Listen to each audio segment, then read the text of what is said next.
അയോധ്യ രാമക്ഷേത്രത്തിലെ ഭക്തജന തിരക്ക് മൂലം ബസ് സർവീസുകൾ താൽക്കാലികമായി നിർത്താൻ കഴിഞ്ഞ ദിവസം നിർദ്ദേശം നൽകി. ലക്നൌവിൽ നിന്ന് അയോധ്യയിലേക്കുള്ള ബസ് സർവീസുകൾ നിർത്തിവെക്കണമെന്നാണ് യോഗി സർക്കാരിന്റെ നിർദ്ദേശം. രാവിലെ 7 മുതൽ 11:30 വരെയും വൈകിട്ട് 2 മുതൽ 7 വരെയുമാണ് ദർശന സമയം. 5 ലക്ഷത്തോളം പേരാണ് അയോധ്യ സന്ദർശിച്ചത്. കൊടും തണുപ്പ് അവഗണിച്ച് പുലർച്ചെ മുതൽ 10,000-ങ്ങൾ രാംപഥിൽ തടിച്ചുകൂടി. ക്ഷേത്രത്തിൽ പ്രവേശിക്കും മുൻപുള്ള പ്രധാന പാതയാണ് ഇത്. ദർശനത്തിന് മണിക്കൂറുകൾ കാത്തുനിൽക്കേണ്ടതിനാൽ പലരും തൊഴാതെ മടങ്ങി. ബാരിക്കേഡുകൾ മറികടന്ന് ഭക്തർ കടന്നുപോകുന്നതിന്റെ ദൃശ്യങ്ങൾ പുറത്തുവന്നിട്ടുണ്ട്.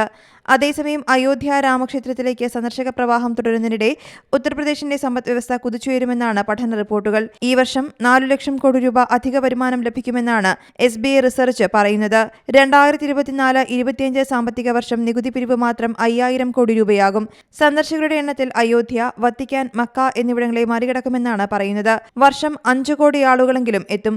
ദിവസം 1 ലക്ഷം പേർ എന്ന കണക്കാണ് ഇത്. 3 ലക്ഷം വരെയായി ഉയരാം. ഒരാൾ ശരാശരി 2,500 രൂപ ചെലവാക്കിയാൽ അയോധ്യയിലെ പ്രാദേശിക സമ്പദ്വ്യവസ്ഥയിൽ 25,000 കോടി വർധനവുണ്ടാകും. ഇന്ത്യയിലെ പ്രധാന ടൂറിസം കേന്ദ്രമായി അയോധ്യ മാറും. അയോധ്യയിലേക്കുള്ള ഭക്തർ വാരണാസിയിലെ കാശി വിശ്വനാഥ ക്ഷേത്രം, മധുര ബംഗെ ബിഹാരി ക്ഷേത്രം എന്നിവിടങ്ങളും സന്ദർശിക്കും. ഇത് പ്രാദേശിക സമ്പദ്വ്യവസ്ഥയും മെച്ചപ്പെടുത്തും. ഗതാഗതം, ഹോട്ടലുകൾ, പ്രാദേശിക വസ്തുക്കളുടെ ഉൽപ്പാദനം തുടങ്ങിയ മേഖലകളിൽ വളർച്ചയുണ്ടാകും. തൊഴിലവസരങ്ങൾ വർദ്ധിക്കും. Switzerland, Italy, France, America, UAE എന്നീ രാജ്യങ്ങൾ വിനോദസഞ്ചാരത്തിലൂടെ വൻ സാമ്പത്തിക വളർച്ച നേടിയ രാജ്യങ്ങളാണ്. അയോധ്യ ഇന്ത്യയുടെ സാമ്പത്തിക വളർച്ചയിലും വലിയ പങ്ക് വഹിക്കുമെന്നാണ് സൂചന.